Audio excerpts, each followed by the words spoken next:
It's a movement some never saw coming. To others, it's a chapter in a much greater story. Idle no more. 3 simple words, one immense groundswell. A nationwide wave that changed what Canadians thought they knew about Indigenous peoples. An awakening that even changed what Indigenous people thought of themselves.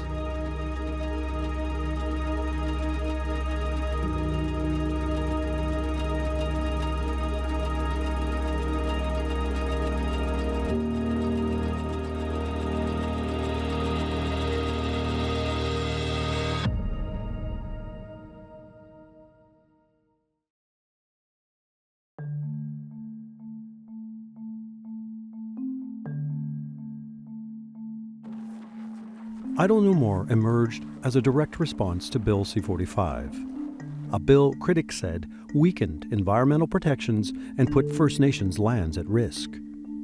A Conservative majority all but ensured C-45 would become law. But if anyone thought that would slow down the movement, they were in for a surprise. A day of action, 1 week after the bill's passage. A day that this time includes the nation's capital. Ottawa was the next event that I called.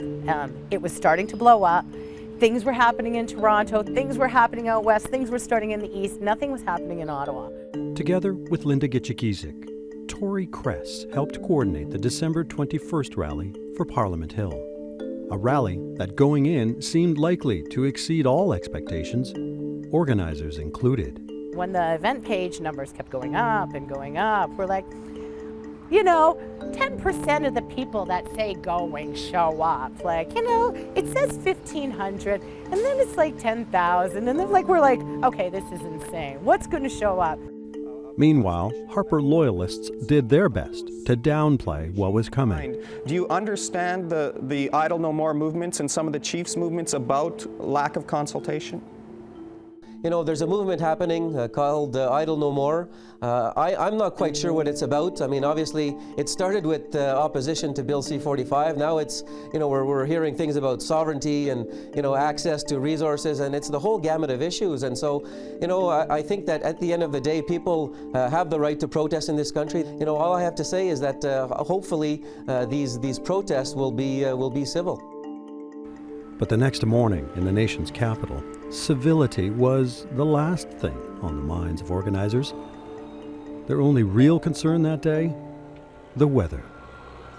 Mother Nature has delivered a major storm on the first day of winter, but as thousands of people prepare to head out of town for the holidays, the snowstorm creating headaches for travelers. We were a little nervous waking up in the morning, like it started to snow that night, and we knew our relatives were coming from all over. You know, we prayed for their safety, and the snow just kept coming. Winter storm warning remains in effect with up to 15 centimeters of snow in the forecast for today, at least that. And the RCMP phoned us at Linda's in the morning and said, you know, it's really bad out there. You know, the thousands of people that you think are coming probably aren't going to be there. Ottawa Police and the OPP are urging motorists to slow down, give yourself extra time in the morning commute if you have to go anywhere. And Linda's like, you listen here. These are our people. They live in this weather. They'll be there. Oh my gosh, she was way more right than I ever thought.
exciting, just seeing all of those people come into Ottawa. I've done rallies before, and you know, you get a few hundred people here and there, but to see that amount of people to come in from all over, all ages, and it was an exciting time.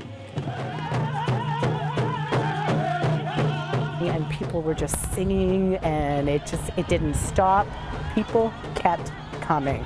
They were joining in as we marched by. Christmas didn't matter, weather didn't matter. What mattered was people getting there to be heard and to come together.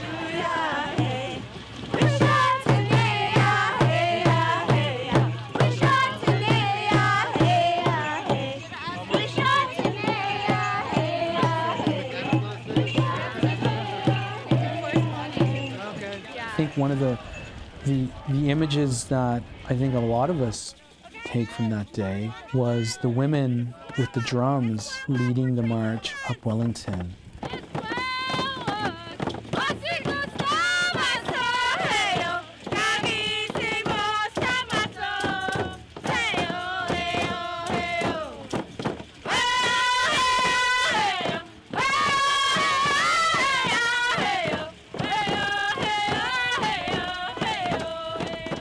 You didn't really know what was going to happen. You know, it was peaceful, but there was tension.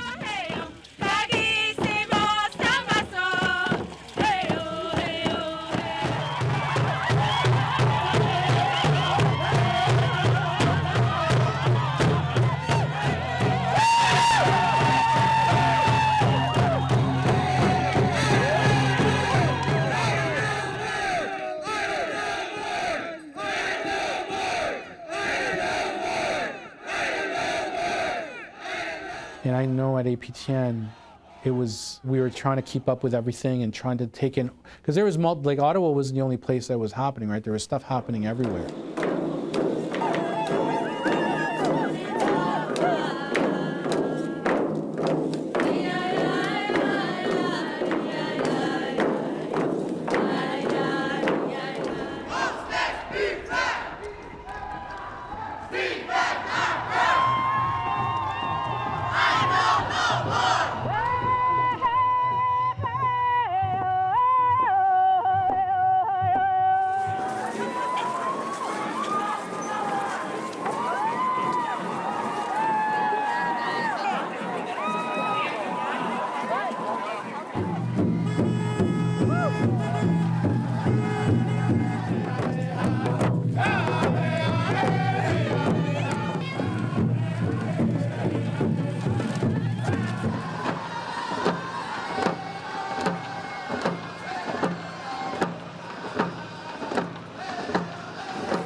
There's protests being held in front of Canadian embassies like in LA. We are getting support from the Ukraine, Russia, Trinidad, New Zealand.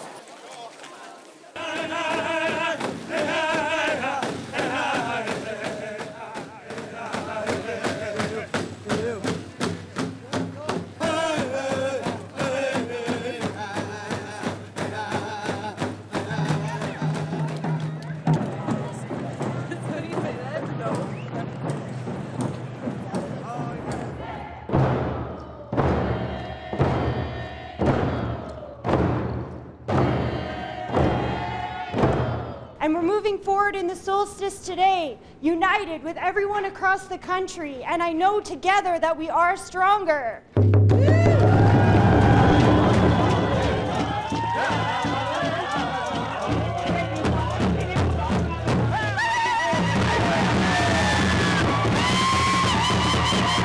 You know, to have such a massive rally on the Hill in conjunction with multiple rallies happening everywhere across the country, in every region. Yeah, I mean, you're like, okay, yeah, there's something different about this. This is like a wave that has seeped into every single crack and crevice of this country.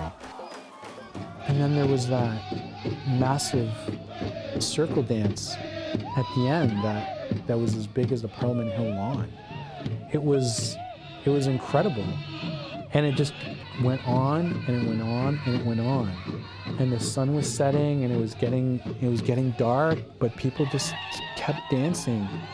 and your feet got wet, but you didn't want to stop. So I think the obvious message coming out of the rally here today is now is the time for action. I've seen a lot of rallies and protests on Parliament Hill, but never have I seen one so large and so passionate. And you realize that there is a lot more energy, there's a lot more anger circulating. And then eventually I think it turned into pride.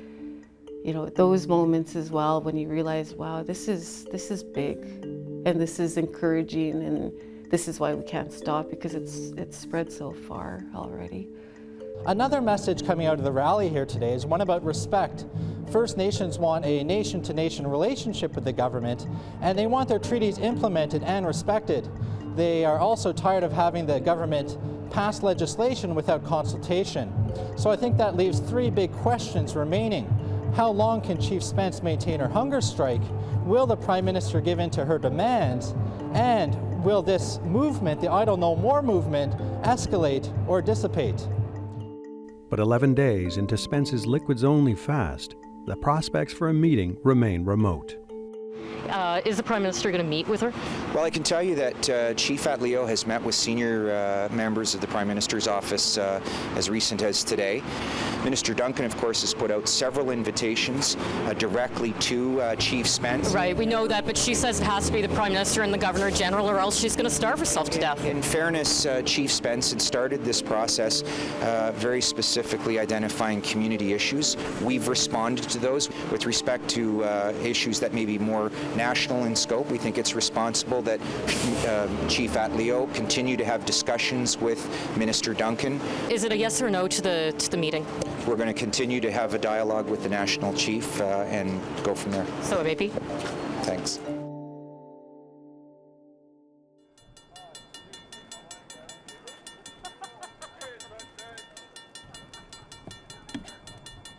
Yet despite all that was going on that day, one action in particular caught the eye of government: an encampment on the Aamjiwnaang First Nation. Set atop the train tracks slicing through the reserve, it's directly in the shadow of Chemical Valley.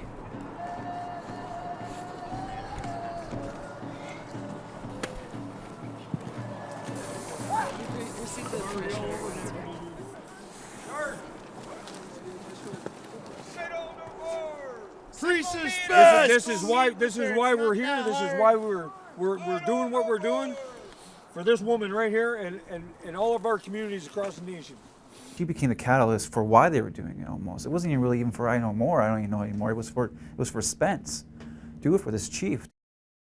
Almost immediately, the line's occupation becomes a preoccupation for federal bureaucrats. To them, it signals a concerning turn towards so-called direct actions. CN Rail, the owner of the line, pushes for and wins a court injunction. But, much to the company's dismay, local police do not rush to enforce it. Both CN and the feds seem at their wits' end. There's an evident frustration being shown there that Idle No More is demanding Indigenous sovereignty. It doesn't have any leader. It's working outside of corporate and political influence. This represented a real challenge for them. If there's no leader of a group, then they have no one to negotiate with. And more importantly, there's no way to leverage control over the movement participants. What confounds government seems to confuse mainstream media, only now starting to really cover the movement. Initially, I don't think that they had really understood how to cover this. I don't think that they had understood how to interpret it. I don't know that they understood how to contextualize it or really process what they were seeing and communicate it in ways that Canadians could understand. Of particular puzzlement, what to make of such a deeply decentralized movement. Who's in charge here? Yeah. So the media really didn't understand who was leading this movement. They didn't understand who to speak to. It was very amorphous. Especially on social media, you really saw people wanting to know who's in charge, and there really wasn't. There is no one leader. The people as a whole are the leaders. So because we weren't functioning that way, it was very frustrating for some people, and at times even frustrating for us, because it's like everyone's not on the same page, right? But I think that this is sort of an inherent problem in Canadian culture generally, Canadian politics generally. There must be a spokesperson, there must be a figurehead, there must be a leader. But I think from an Indigenous perspective, it wasn't leaderless. It's never leaderless. It was that power and leadership were dispersed and were being shared by a lot of people. And in some ways, I think that I Don't Know More reflected Indigenous notions of governance, to be honest with you, because there was no vocal individual that you could go to. You shift it as times need, and that is absolutely what I Don't Know More did. Yeah, it could be difficult trying to get people together, but it just seemed like at the right times things would just bloom. They would just happen. Because it was a people's movement. It is a people's movement.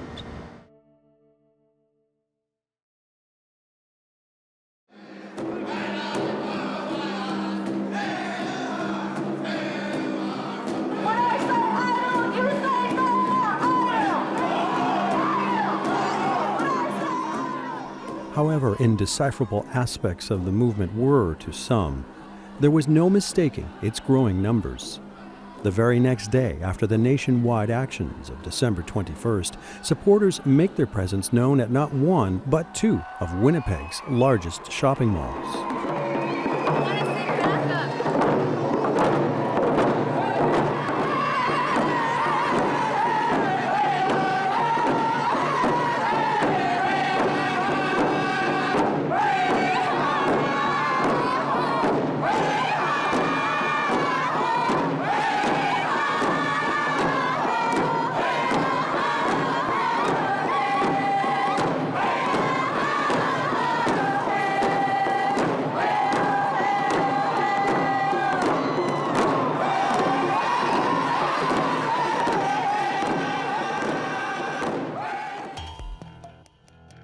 By this point, federal officials felt they'd seen enough.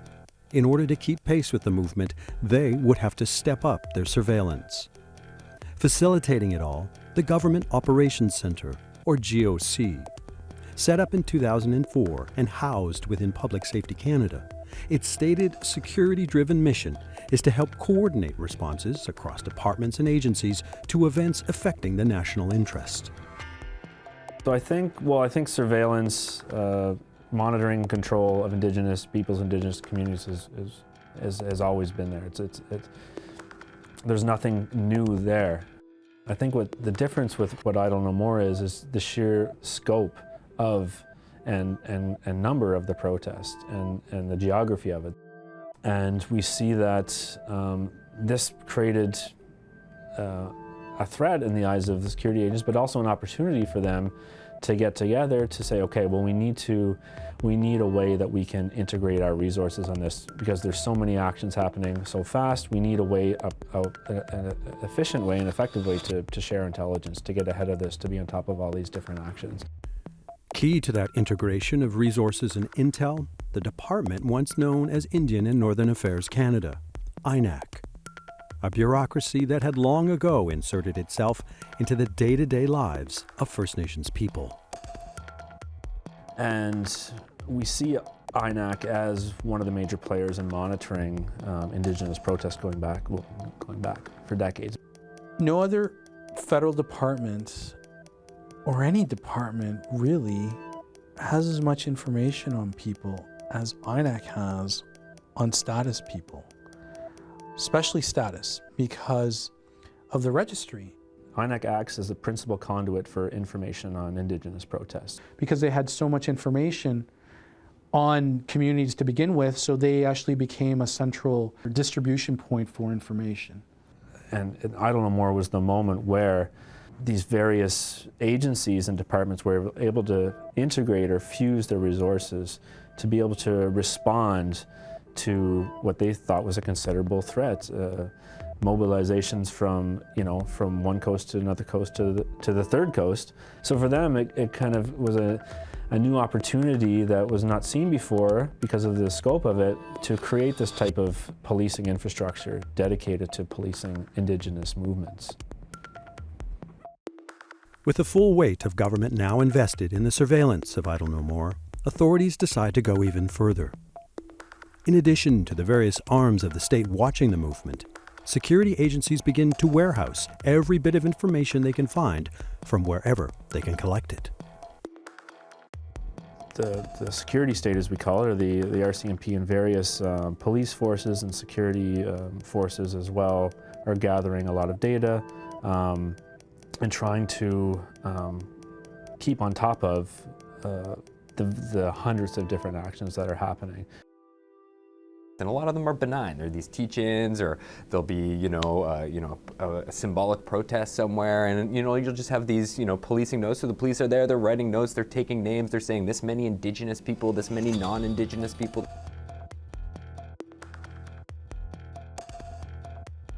Ironically, that which facilitated so much of Idle No More, the ease, speed, and scope of access via social media, also made it readily trackable, something the federal government exploited to the fullest.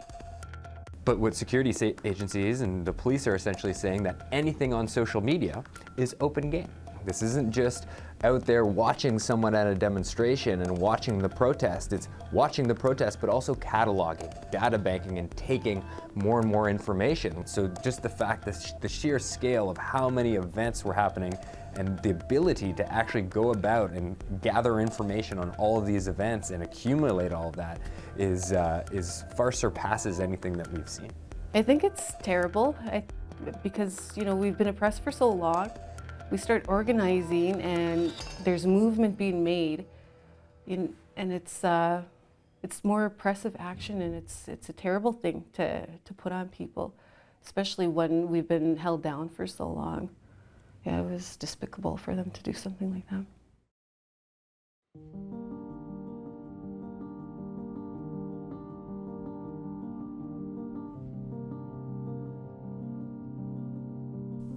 With Parliament now silent for Christmas break, across the river, Theresa Spence's camp has by this point become something of a hub, with some high-profile visitors. I visited her at Christmas to kind of bring that Christmas cheer. We sang Christmas carols, and I just wanted to let her know I got her back. There was a lot of people. It was always busy.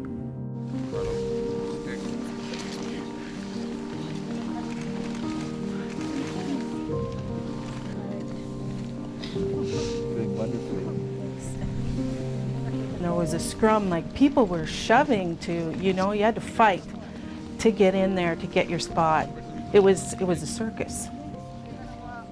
And being that it was in the, you could stand on the island and that where she was and you could see Parliament Hill, I mean, symbolically, it was also really powerful. So I think her action and what people brought to what she was doing created a point where all this energy could concentrate. It became almost like sacred space at times. I just feel moved by what Chief Theresa's doing, and she's a big inspiration on me. Yet not everyone was so overcome by events at the camp. One outside observer had his own reasons for being there.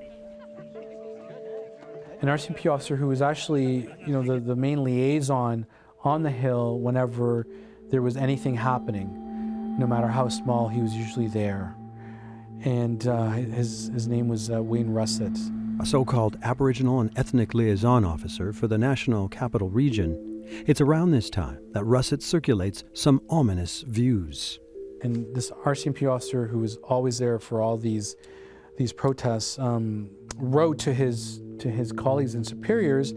He compared Idle No More to a bacteria because it was just growing and you couldn't understand how it was growing or what it was going to do.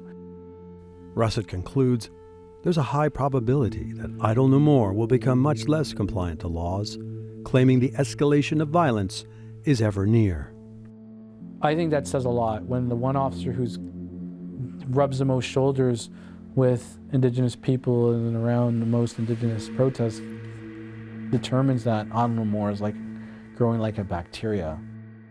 Meant for law enforcement eyes only, Russett's alarmist assessment would prove prophetic, not for what it said about the movement, but how security agencies would increasingly frame it going forward as potentially fertile ground for extremism.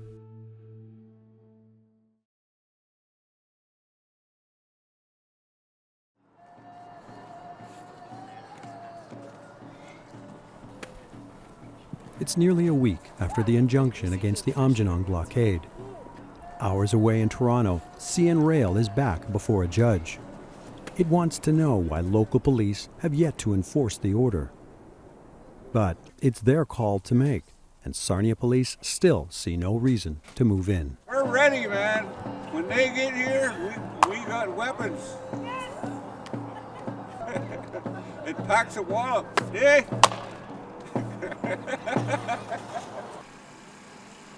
Well, today we are on day 7 of a blocking of a railroad that runs through Aamjiwnaang into Chemical Valley. And the youth kept it going. It's been going now for 7 days. It's not bigger than what Chief Spence is doing, but compounding on top of. I'm angry like my angry birds. Yeah. This is how angry I am. They don't want anything. The court decision comes in at 4 o'clock. 4 o'clock we get the court decision. Aamjiwnaang didn't have anybody there. They're going to issue an order regardless.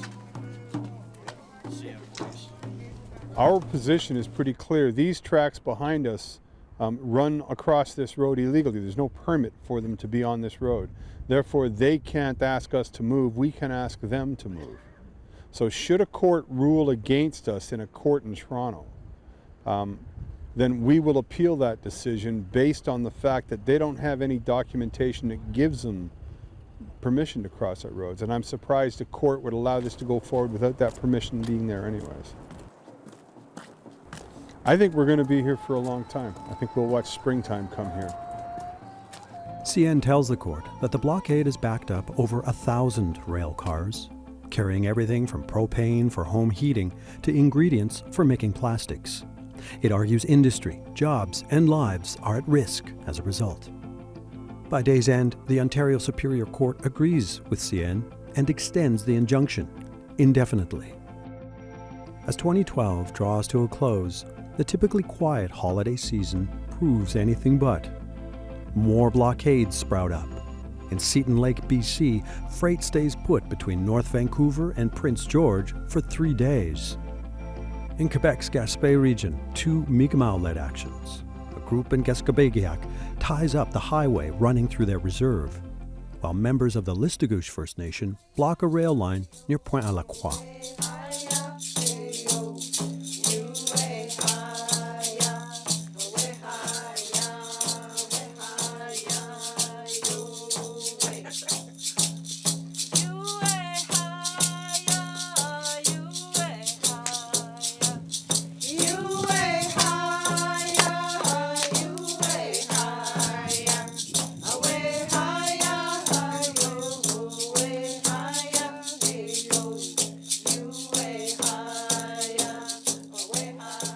We decided instead of going to block the bridge or the highway, we said what we're going to do is going to go to the train tracks and stop the freight trains, you know.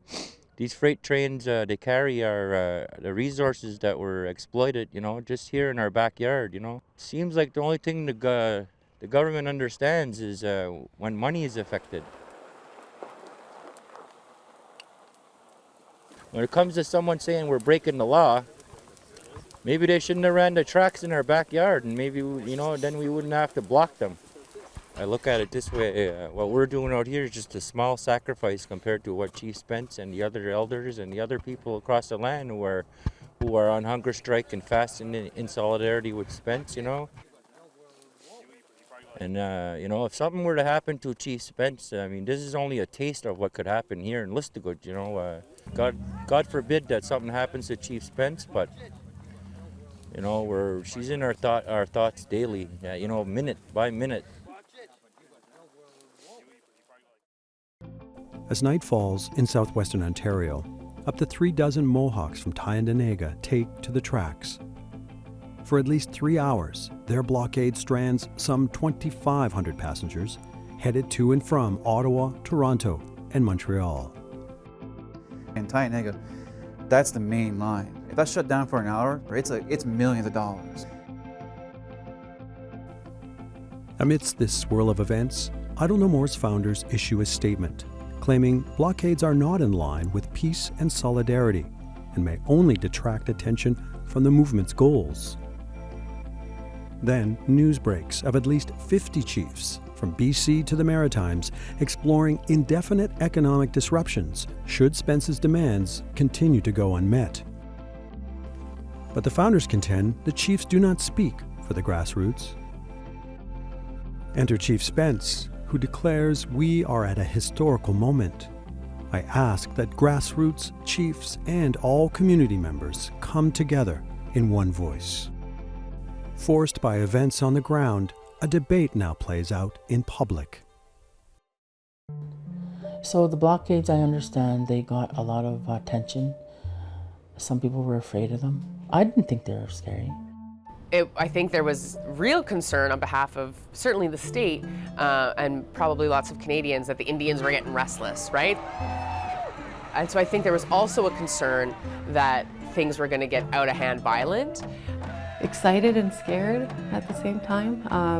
I worry a lot for my people. I don't want them incarcerated. I don't want them in trouble. I don't want their kids being left at home because they have to, be in jail or court. My mind was racing crazy.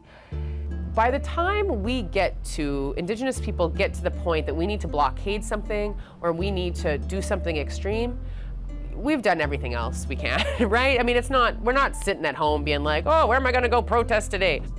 You do everything you can before you get to the point that you need to be active in a direct action kind of way that engages alternate means. Up until then, we're completely invisible. Nobody knows what's happening, our issues aren't covered, they're not considered important. Once we get to that point, then we get demonized, and then we get shown as being, again, violent, angry. We're not willing to deal with things in a reasonable, civil way, right? And there was no threat of violence. You could feel their anger. There's things we have to do. If they don't listen to what's going on, we have to step up what's going on. But that's what was happening, is they were having their voices, making sure their voices were heard. They had conversations with people, and that's what it was about, was opening those dialogues. Yes, I can understand a little bit. I mean, the government is selling off Canada, and I'm sure they want a partial say in that, so yeah. I thought, and I still think that they're important. I can't tell any community what to do. If that's what they need to do, then they need to do that. To many Indigenous participants, such open debate was both normal and natural. Yet its shades of gray seemed lost on a largely black and white media. They tried to perpetrate the narrative that Idle No More was a group of disorganized, fractured, disparate entities that couldn't get along. Nobody knew what they were doing, that people were crazy, that it's so disorganized. There's a division between chiefs and the communities and the grassroots. And some of that was true, but I think that the media did not provide the nuance. They didn't understand the nuances in those relationships. I think the narrative of division was in part an effort, I think in some ways, to undermine the movement. So we can kind of look at these Indians who are banging their drums and dancing in the streets, but it doesn't really mean anything because they can't communicate effectively to us, and they're speaking over each other and saying different things. And I think that allows Canadians, it gives them an alibi. It allows Canadians to escape from these difficult conversations. It was disheartening because the media has a big responsibility to affect change and to let the rest of the community and the nation know what's going on, especially for First Nations people. And they weren't responsible with it. They could have done a lot more.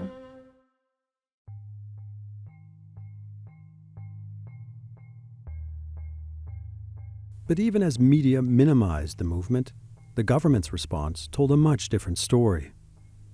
Viewing blockades as a growing concern and, for some, a growing cost, authorities determined they need to step things up even more. The The rationale? The protection of what they call critical infrastructure. Well, critical infrastructure is this fascinating category. It comes about in kind of the early stages of the War on Terror, as it kind of creeps along as a language, but doesn't really start to get developed until the late 2000s, early 2010s, where all of a sudden the War on Terror started shifting and the vocabulary of the War on Terror started shifting, and it was less about fighting wars abroad and more about, domestic terrorism. But what's happened in terms of mission creep is that all of a sudden, especially when it comes to protests and demonstrations, critical infrastructure begins to lose the specificness of the definition and becomes more and more loose and can be applied to all kinds of different things. So the Canadian government brands highways and rails and borders as critical infrastructure. And when protests target those or affect those, we see an immediate and kind of swift reaction. So at this point, anything that was Idle No More related already was soliciting attention, but that's when critical infrastructure kind of comes in to justify and even to upgrade the amount of threat. Yet those so-called threats didn't just apply to publicly owned infrastructure. From railways to pipelines, much of it is privately owned. Critics claim this not only blurs the line between the national interest and corporate interests, it raises flags about how much personal information companies can access. It's not totally clear how well they're plugged in to the national security apparatus, but because of the importance of critical infrastructure, the critical infrastructure owners are also patched into these networks as well. And the companies were more and more at the table in terms of planning and having a conversation about blockades or disruptions and making sure that those things don't happen. But the disruptions kept coming.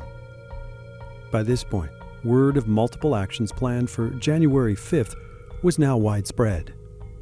January 5th was a day that was organized to target border crossings. This was taken very seriously by the authorities. So they created these maps and points where borders could be targeted for slowdowns or shutdowns across the country. As concern grows inside government over worst-case scenarios, allusions to extremism find their way into the conversation. There was a First Nations 101 presentation to share knowledge about Idle No More. So it creates these categories of who's involved. Okay, there's no leader, well, who's involved? There's the founders, which provides ideological guidance. There's opportunists, there's neutrals, and the extremists. And so extremism kind of comes out of the woodworks in the mid-2000s as a new concept. And the only real definition that stands out for an extremist is someone who holds extreme views, right? So it's a circular definition. And what ends up happening with extremism is it ends up being this very flexible concept. And it ends up being specifically designated to groups who challenge development. Indigenous groups who are taking steps to assert their control over land. In being able to categorize and label the movement as a national security threat, as a threat to critical infrastructure, as a bunch of Aboriginal extremists, or even harboring Aboriginal extremists, because they do make the caveats, peaceful movement, but there's extremism there. It has made terrorism much, much more diffuse. Idle No More challenged questions of land and challenged economics, and for that it became extreme and was designated in this national security umbrella.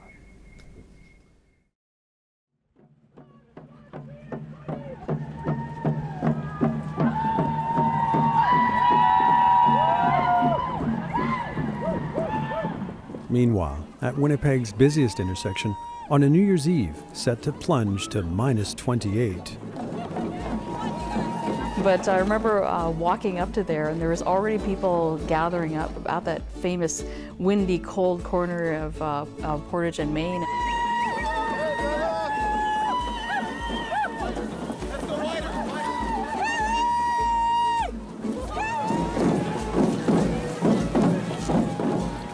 The amount of people who were there, who showed up and just stormed the intersection, I was really surprised by that there were so many people willing to do that.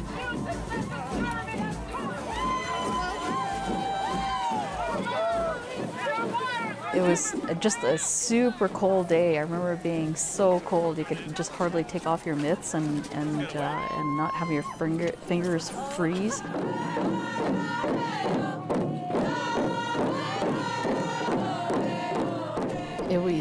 It was really, really cold winter that winter, especially in Winnipeg and in all parts of the country.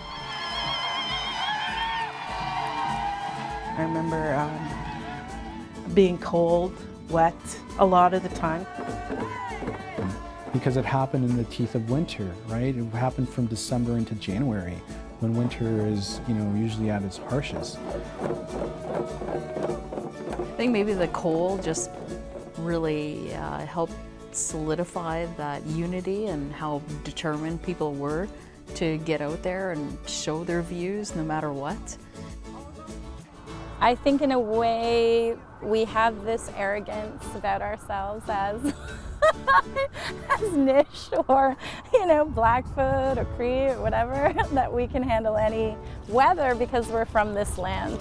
This is in our blood, it's in our bones, and we have to put our bodies on the line. We have to, I think if things are too easy, then we don't feel like we're actually accomplishing anything. So the cold was just part of that. It just made us feel really strong and powerful and at home in our own lands.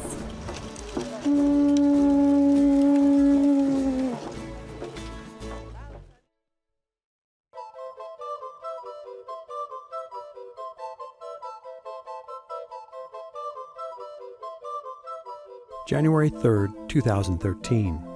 Hours after CN takes one of the Aamjiwnaang protesters to court, their blockade comes down, some 2 weeks after it went up. The next day, a rally's held outside a Ford motor plant in Oakville, Ontario.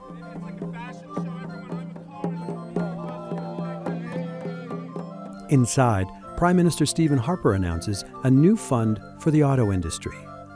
But the Prime Minister's office had other news to share that morning, news that would soon ripple through the movement. Stephen Harper has agreed to meet with First Nations leaders to talk about Bill C-45 and the amendments that he's trying to make to the Indian Act through the infringement of it. So everybody, we've made advancements, we've made a movement, but we must know that promises have been made and promises have been broken. But news of the meeting has some skeptical. I'm not too sure. He says a lot of things, so I really don't know if I really buy into anything that he says. As word of the January 11th meeting gets out, Idle No More organizers declare another major day of action for the exact same date. People have the right in our country to demonstrate and express their points of view peacefully as long as they obey the law. But I think the Canadian population expects everyone will obey the law. Soon after, a series of actions include some of the country's biggest border crossings. From the Blue Water Bridge, said to be Canada's second busiest commercial border crossing to the United States, to the Peace Bridge, which carries almost 3,300 trucks a day, as well as the Seaway International Bridge. Built near Akwesasne on Cornwall Island, the structure hosts some 2 million crossings each year.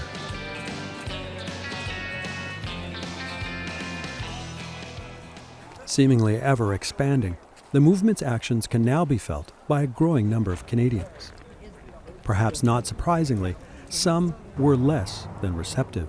Yeah, well, we have to go up the line to somebody that who can say, okay, enough is enough, and that's stupid, and let's, get a bulldozer and push it through. Well, we're very upset with it. It's so stupid because nobody else could do this, and it's just ridiculous to do something like that. I mean, everybody should be equal, and nobody should be allowed to do that. I don't care what you're doing. You have a problem, do it through other means. And they should never allow it because it'll only get worse. And that kind of stupid stuff should not be allowed by anybody. Simple. Do you know what they're fighting for? No, but it doesn't matter. It doesn't matter what they're fighting for. That's not what you do to get, you have to go through proper channels. This is the wrong way to do it.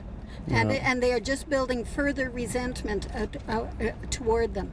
We are paying taxes for these roads that they are barricading and not allowing us to use. This is not the correct way to get heard. It only builds resentment. Ordinary citizens could not barricade public highways. Neither should anyone else be allowed to barricade public highways. Yeah, exactly. Can I grab your names and spelling of it, please? No. Another nexus of negativity? Social media, with blockades a frequent topic. A social medium forum bearing the name Idle No More Resistance has generated hate forums directed at the movement. A motto such as "For Canadians sick of paying taxes to support Aboriginal rights" litters the page. But it wasn't just anonymous trolls. Sun News saw fit to run this contest about Chief Theresa Spence. The person who best describes Chief Spence in a single phrase will win a prize. The entries include fat, oink, garbage, Chief Two Chins, hippo, and stop sucking Lysol. Yeah, it was some pretty nasty stuff being said about the chief back then. I think that there are many racists and many people who will never change their mind, but I don't generate my energy towards them. I generate my energy to what I think is more people who are actually on the fence and able to be changed and able to bring us into a different relationship. It does not right, man. We all came here as our damn blasted refugees or whatsoever. We don't supposed to have this on the street if we are intelligent people. The government's supposed to stop and think and look at the people's them, man. And look at the treatment. It's cold out there. They stand up in this cold there. Try to fight for their rights. It's not right.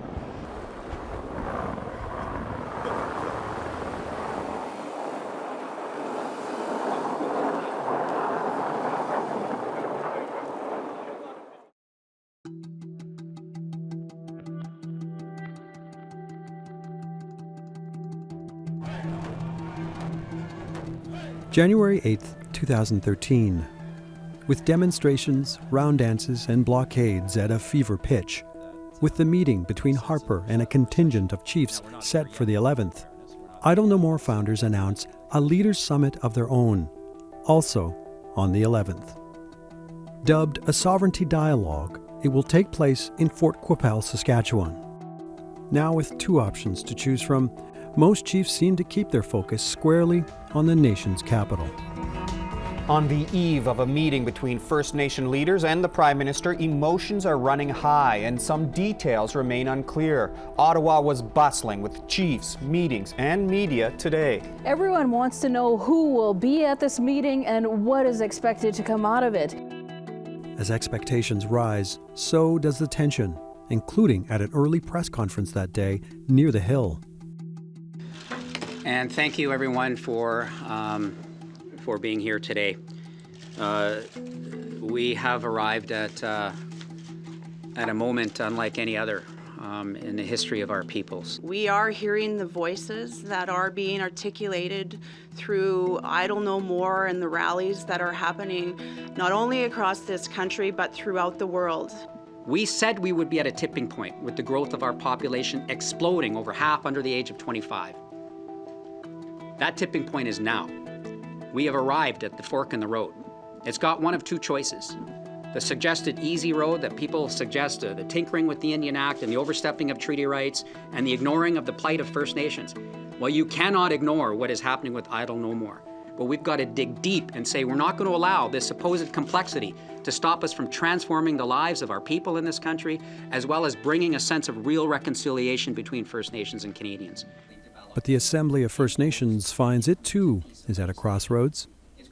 While some in the AFN believe sitting with Harper is the only way forward, We have to meet. We have to have these discussions. others aren't so sure. A question they debate fiercely just blocks away at the Delta Hotel.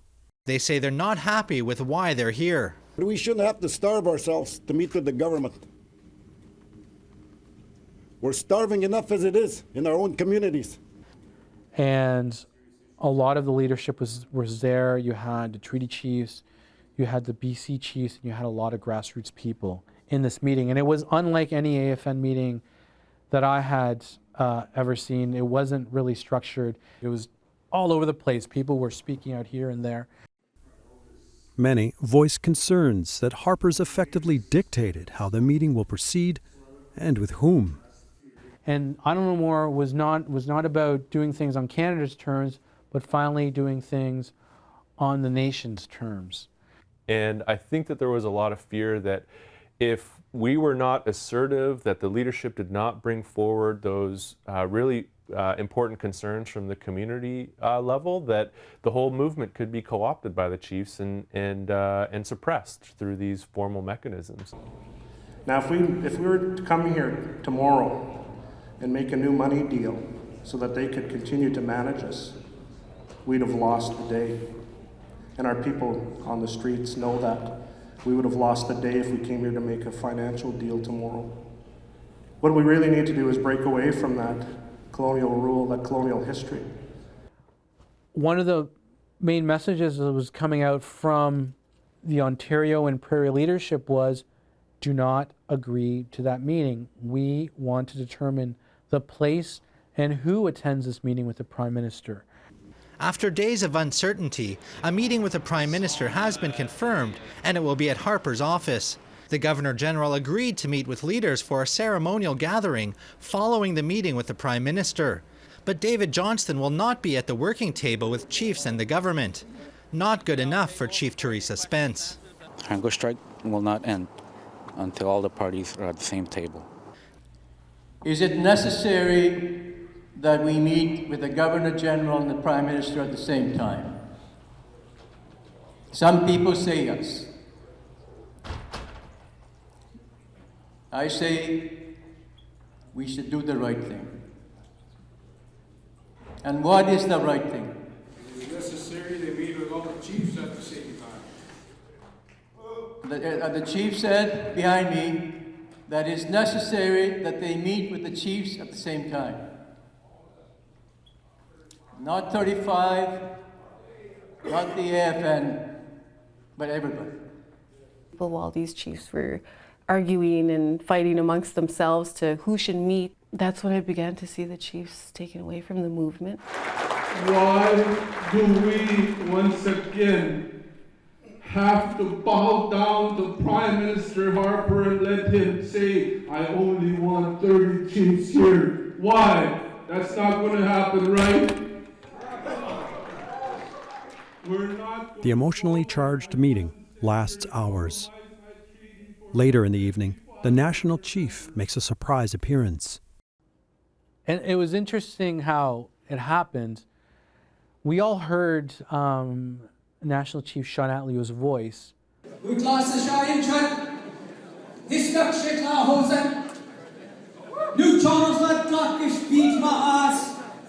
But we didn't know where it was coming from. It was a little bit like Wizard of Oz-ish. Like it was like there was this voice coming from behind a curtain. What's up? I don't know more. Chiefs, delegates. And he gave this very passionate speech. And he started speaking in his own language, and then he moved into English.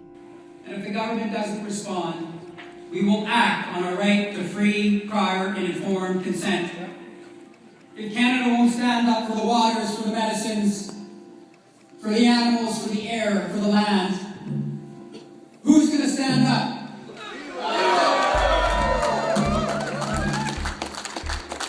Who's going to stand up? We will all stand up. We will stand up every single day. And then he finished and he disappeared, but nobody really knew what he had said. They're like, well, did he agree to the meeting? Did he not agree to the meeting? So it was sort of left hanging. You could feel it shift. If they said no to the meeting with Harper, who knows where this would go? But that was the type of intensity, and I think that was what it was at stake that night. It really felt like Canada was going to enter into a whole nother situation, a whole nother level. It was a tipping point for the movement because it sapped a lot of its momentum. You had division within the leadership. It created confusion. It created friction between the regions because there was a regional divide over it. And I think when that starts to happen, then the thing that made Idle No More so powerful started to dissipate, which was this incredible unity that wasn't based on some sort of rational, decision, but was purely emotional.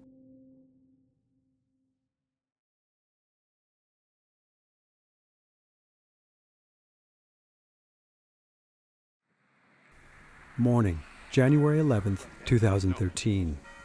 In a few hours, events across the country and beyond will mark what Idle No More calls a global day of action.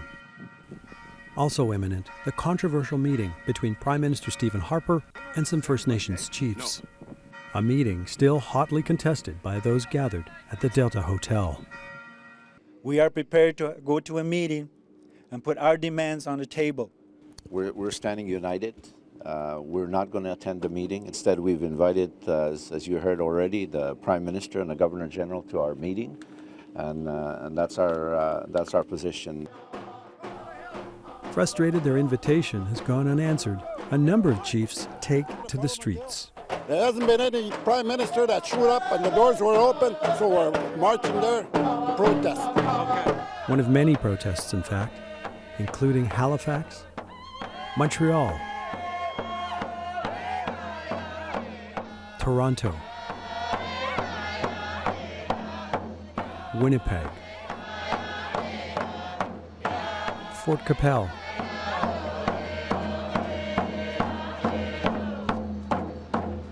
Edmonton, Whitehorse,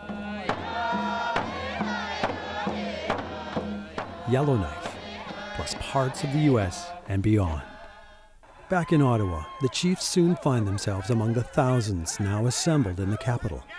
The streets were loud and crowded as they marched to the Prime Minister's office across the street from Parliament Hill.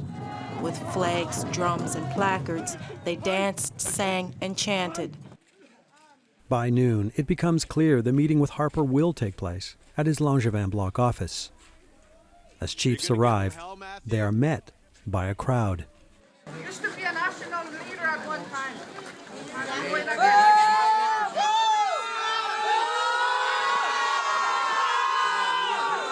And I think that was the rationale going into that meeting. Why would we turn away a meeting with the Prime Minister when we actually have leverage?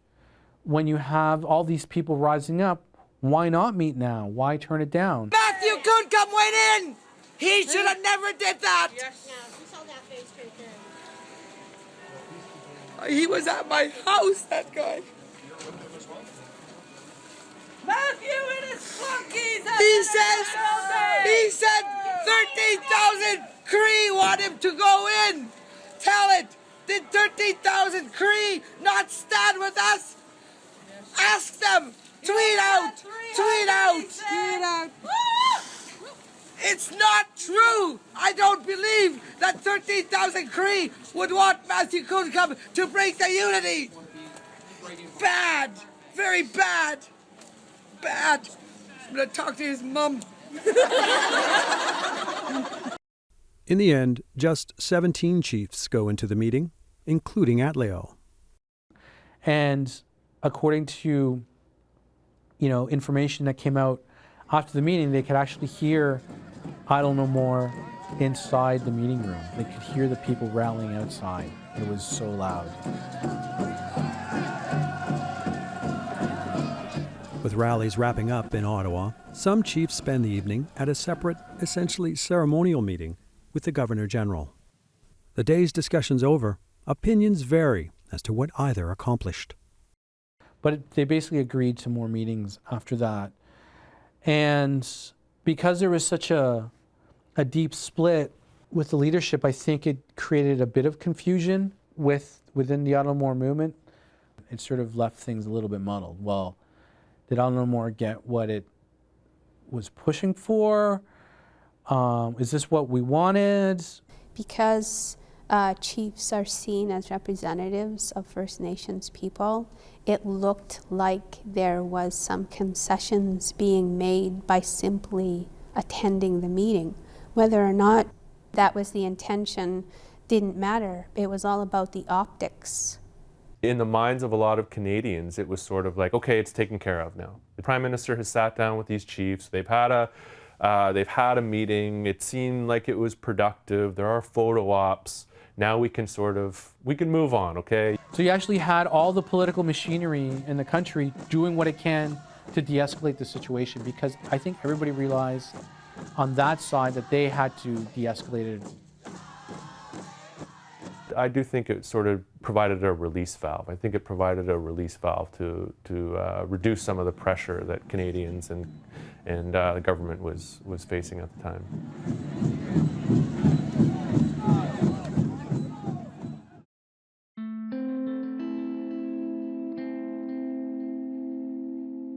And I think when those chiefs and the leadership entered that meeting, you know, with Harper, and the rallies outside that day, that was sort of the last strong shout of "Idle no more," and it never really recovered after that, in terms of how we understand "Idle no more" at that time.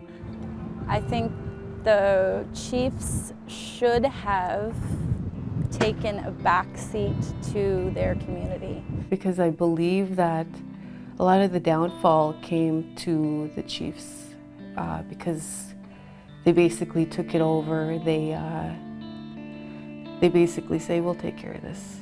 A lot of people are used to that and they say, okay, let the chiefs take care of it. But they didn't.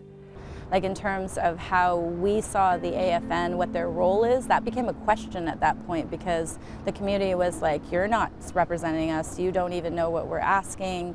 How can you do this, you know, without, you know, consulting us and what's going on? For a lot of people, I think it led to more skepticism of the official First Nation leadership and a sort of detachment from it. So I actually feel like it didn't harm Idle no more, it harmed the AFN.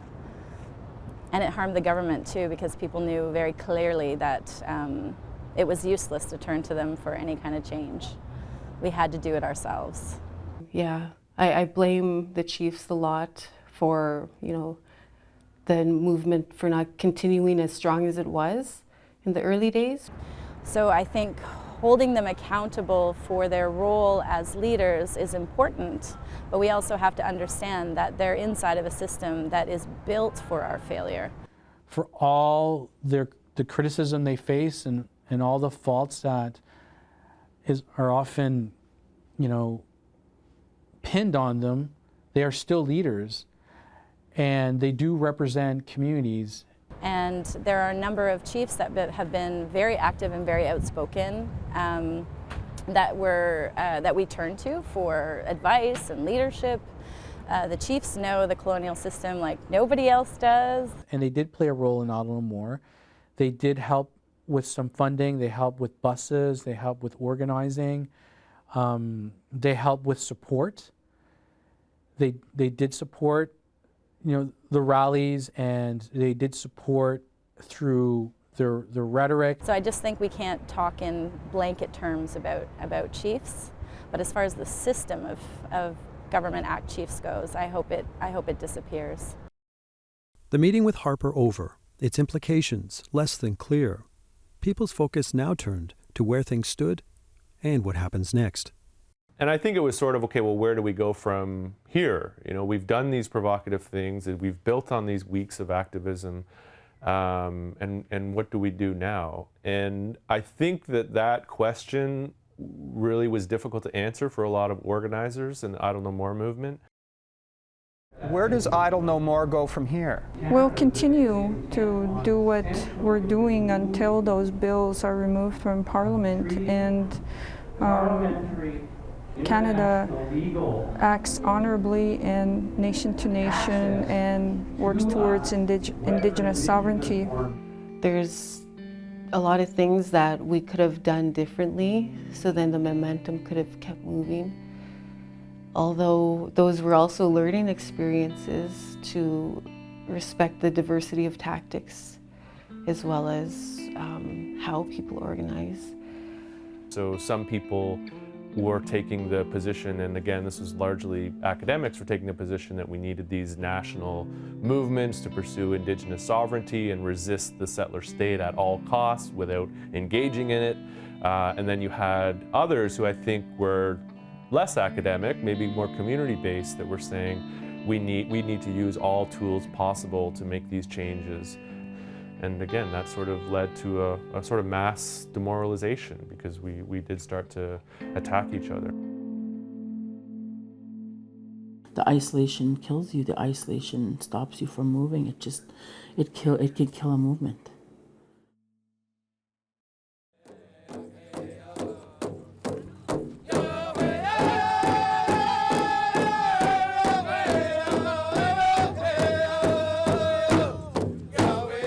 I think that Idle No More was, to a pretty great extent, an urban movement. It was really the first pan-Indigenous movement, I think, that took the urban presence of Indigenous peoples as a really key resource. And, you know, it wasn't that long ago that Native people were legally allowed to be in cities, right? It was illegal for Indigenous people, by and large, to leave the reserve until 1951. And that trend didn't really increase until the 60s, 70s, and really even to the 80s. When you actually had this connection between an urban movement and the communities, where so often, sometimes they're not necessarily in sync. I don't think of these spaces as separate because we're joined by family networks. But some of the questions are different, so a lot of the head offices and a lot of the government seats and all those kinds of things are in cities. All the legislation is happening in those places. It's not happening back home in our community. So we're, in a sense, the urban population joining the movement allowed for some major kind of push against these specific places and people, and also it accesses, I think, a Canadian population that normally would never even kind of engage in a movement like this or even come across some of the ideas. So absolutely, it being a very urban movement was important to the actual visibility, to engagement, right? Well, the visibility piece, I think, is an important one, but my perspective of that is that we became visible to ourselves. And because of that, they had no choice to see us. It wasn't because they're nice and benevolent and want to give us space. It's because we gave them no choice, because we finally seen ourselves, that they had to see us. Also, I think it's easy for non-Indigenous Canadians it's easy for them to forget that a city is land and it's our land, and so let's just remind you. I think for a lot of Canadians, it forced them to maybe educate themselves on what some of the issues were that they'd never have gotten anywhere else, because Indigenous people pushed it into the spotlight. I think it's awareness was our biggest success. You know, I think that fundamentally everybody was just trying to have a better relationship with Canadians, and that was the overarching goal. Again, because I think that inclusion of non-Indigenous Canadians in Idle No More, including people, inviting people to dance, like there's just really not a better metaphor for reconciliation, right? Like some of the fear has been shaken off about Indigenous people by Canadians. I think that set the tone. But when it came down to some real accomplished stuff, they just backed away. They had too much to lose. It was like, okay, that was fun. I got to get back to my job now. Righting the wrongs, which is what reconciliation needs to do, of the last 500 years, has to be a lot more than dancing, right? So I feel like they were becoming more aware of the different history that does exist here and more open to hearing about it. But whether or not that transpires into doing anything different about it, the jury's still out on that one. The structural conditions still exist. We're still dealing with all the same issues that we were dealing with then, but we have a lot more power now, a lot more strength now. And I think we've educated a lot of Indigenous people and Canadians, and we're in a different place that we were. We're in a different place now than we were then. We are a small population in a sense. We will always need allies. They need to be taught how to be good allies, but there are people willing to do that and have that energy, thankfully. And some people are taking responsibility for their own education and figuring that out.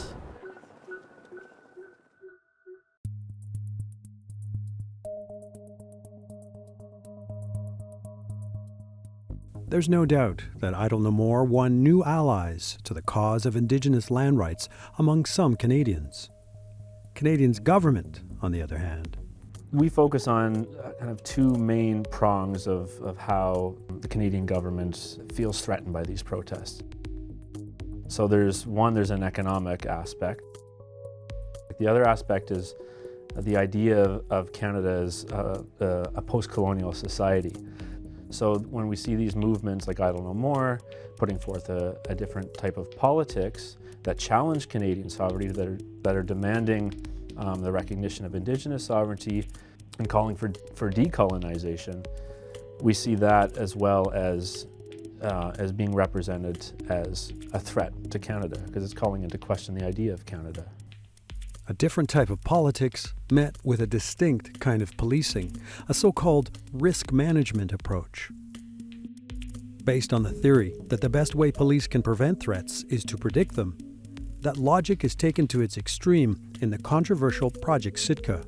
Project Sitka was an RCMP-led initiative where the RCMP said, we need to get ready for the next one. We need to get ready and get ahead for the next time there's a major public order event with national implications, in their language.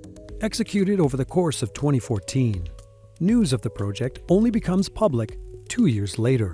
And so essentially what Sitka was a year-long investigation where the RCMP tapped all of these partner agencies, their detachments, private actors, provincial governments, local police, and asked them to send lists of prominent activists.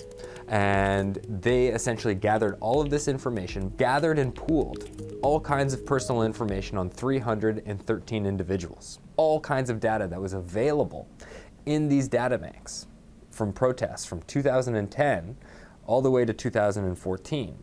They then used a risk model, which is an assessment model, to try and evaluate the material that they had gathered and whether or not people, 313 activists, presented a future risk of criminality, and basically evaluated what they called people's motivations, their rhetoric, and their beliefs, which is about people's speech, their politics, their feelings, their emotions, all kinds of activities they do, and then it runs it through a risk model. From their initial long list of over 300 candidates, the RCMP model produces a short list of just under 90, all deemed to be at high risk of potential criminality.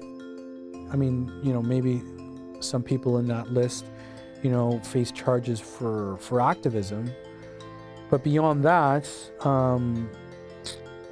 you're just on that list if you're too militant in their eyes, I guess. So we see that police agencies are monitoring events before they transpire. To try and to get ahead of future actions, to try and see when future, as some of their language, hot spots or flashpoints might occur. As First Nation protesters and allies watch shale gas exploration trucks drive by on what they say is traditional Mi'kmaq land. A police crackdown on protesters could happen at any moment. I think it's dangerous, and it can create the potential for dangerous situations if you have police reacting, getting out ahead of potential Indigenous protests, and then they have this idea that, there are individuals that may be willing to commit a crime based on this risk assessment model. How does that influence how they approach that protest?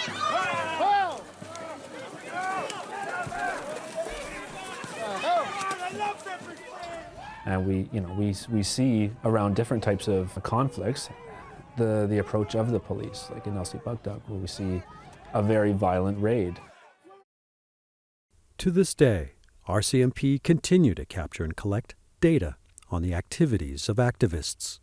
So at the height of Idle No More, when they're talking about making a fusion center for Native problems, they're really talking about the fusion and the sharing of information. When you frame things as pre-crime, as maybe future crime and risk, all of a sudden all of that information becomes pertinent and can become more and more fluidly shared. And what's happening now with all of this information is that it can be reevaluated later. You know, more and more things can be taken out of context and used against people in all kinds of different ways. It's about exacting a form of political control. It's about scaring people. It's about trying to get people not to mobilize and to engage in politics. And yet, for all the state's surveillance of Idle No More, spanning literally hundreds of events and actions, evidence of violence was nowhere to be found. It's just sort of ridiculous that anything related to terrorism would be linked to this. Because we're bringing our children with us. It had to be safe for my family, you know? It had to be safe for everybody's family. And these top officials acknowledge this, but at the same time deem it as a considerable threat. It has a high enough threat level to Canada to warrant ongoing surveillance and preparations for the future. A future that 7 years and 2 elections later seems much like the past, despite a changing government. So, what's important here, I think, with the continuing from Stephen Harper's government to Justin Trudeau's government, is that the fundamental interpretation of the treaty relationship is consistent. Well, you know, I think it gives you a sense of what the federal government sees as the treaty partnership. The treaty partnership is not a diplomatic relation between two equal standing members. It is always subservient. But the fact of the matter is, he's still approving pipelines and promoting pipelines. We're still dealing with a government that is intent on extinguishing Aboriginal rights and title. Which is what sparks ongoing protests, which then in turn sparks ongoing surveillance and repression. So that cycle, in my reading, will continue until that those fundamental questions of sovereignty and land are dealt with appropriately.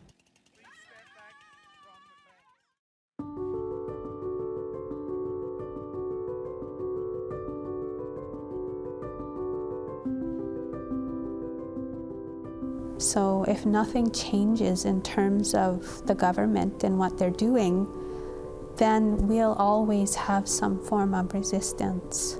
And I feel like it's a real tragedy for Canada, because instead of us having the time and opportunity to build ourselves and build our communities, we're always having to struggle and resist what they're doing. But on the other hand, I think that is actually what's rebuilding us into strong nations.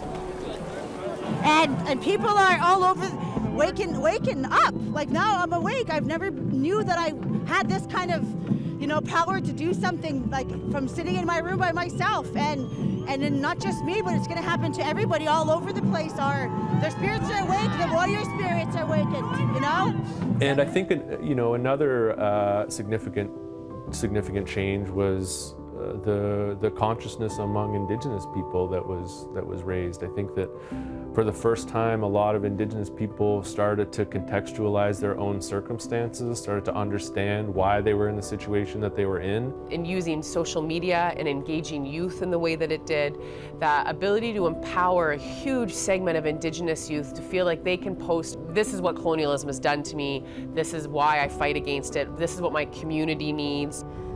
I talked to a lot of youth who had been struggling with addiction, struggling with community relationships, struggling with identity, who sat at the drum for the first time with elders and with other drummers and really were able to change their life around. And that's the kind of thing that a lot of people don't know about the Idle No More movement, that was happening all over the place for a lot of young people. I think the youth now that became inspired when they saw their aunties and their grandmas and their two-spirit people rise up and organize and do that with nothing. There's this sense of pride in the youth now that I've never seen. I like to stop this and put our foot down for our native, our land, our treaty rights. We're stopping this right now. We're the next generation and we're going to keep it going. Pride is the biggest thing. I see pride in our youth especially, and within our own grassroots people organizing and respecting each other and realizing, you know, there's much more we could do. We don't have to rely on chiefs. We don't have to rely on the government. Our own organizing and that nationhood building on the ground is important. You know, the things I've learned in 5 years, I would have spent tens of thousands of dollars learning in school for a much longer period of time. And that's the most empowering thing for me, because I get to share that in my home, and my kids are out there sharing it with the world. People know that they have rights, and people aren't afraid to assert those rights and demand those rights be honored because of Idle No More. And, you know, for me, having been involved in Indigenous activism for, you know, over a decade now, I have since thought of things as pre and post Idle No More. There was how we did politics before Idle No More and how we did politics after Idle No More, and they're quite different. Because Idle No More created networks primarily through social media that still exist today. Like when you look at what happened after Gerald Stanley verdict, when you look at what happened after the Ramian Cormier verdict, boom, Facebook pages go up. And suddenly there's 300, 400, 500 people marching within 12 hours of something happening. And we're still using that network. I think of it like these, you know, lines, like, you know, you've got these kind of energy lines across the country, and so if something happens to me here, I can bang them, you know, and that sound will ring out and everybody will do their actions in their place, so you just don't feel alone anymore. I think Idle No More really demonstrated to us the collective power that we have to make change. And it doesn't come along every week, every month, every year, but it's always there, you know, it's always latent, just waiting for us to tap into it and bring it back to life. It's almost like a muscle that got so much exercise during Idle No More that it can be flexed at any time. I think Idle No More really helped to help people to recognize that Indigenous people can make a difference, even if there is a minority of Indigenous people. That Indigenous people can make a difference in the way this country operates.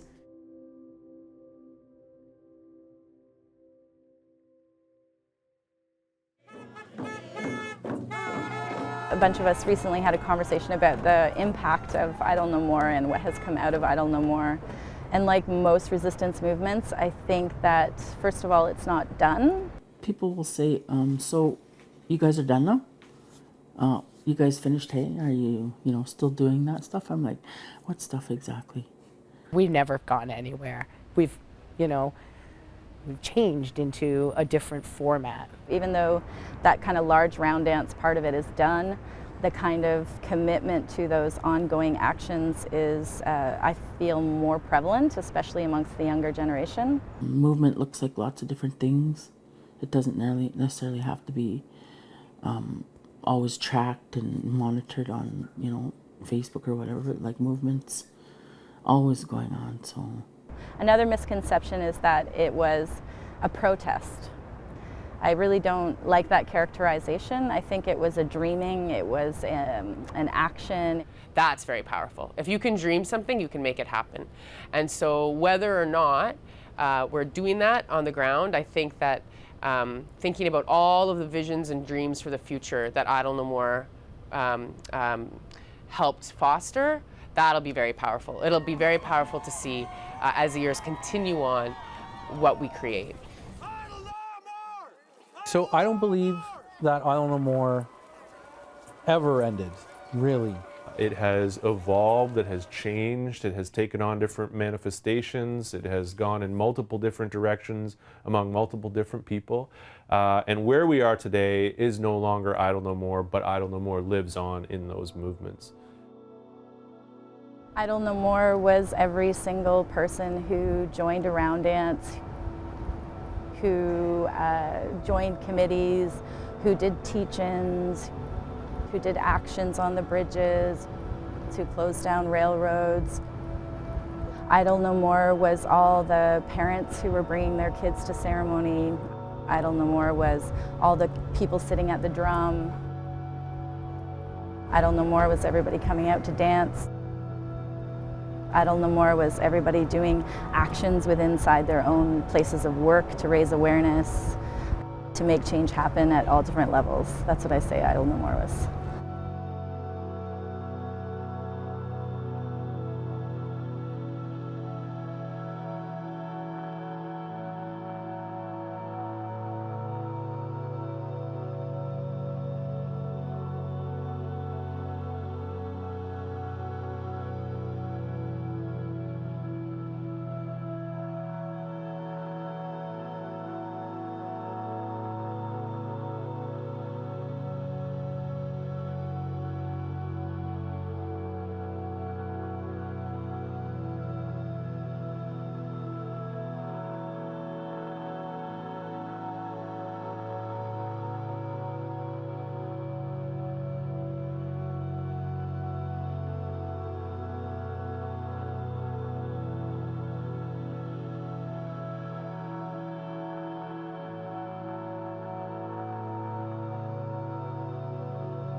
Yeah, are there specific regrets you have?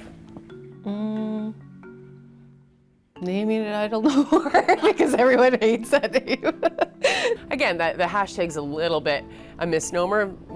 So many of us haven't been idle. We were never idle. What do you mean we're idle? I mean, Idle No More, many of us were like, we've never been idle. That's the standard response. Well, yeah, we're not saying that. You know, it was like people were getting offended by it. Nobody ever said, nobody's doing anything and we're here to save you. I think in the end it doesn't matter. It's like, it was a hashtag. But it was also telling in the sense that we all amped it up a bit, right? It's something that joined us all together so we could find out what was going on. It's put a fire under people to do something. I mean, it worked. Does it really matter?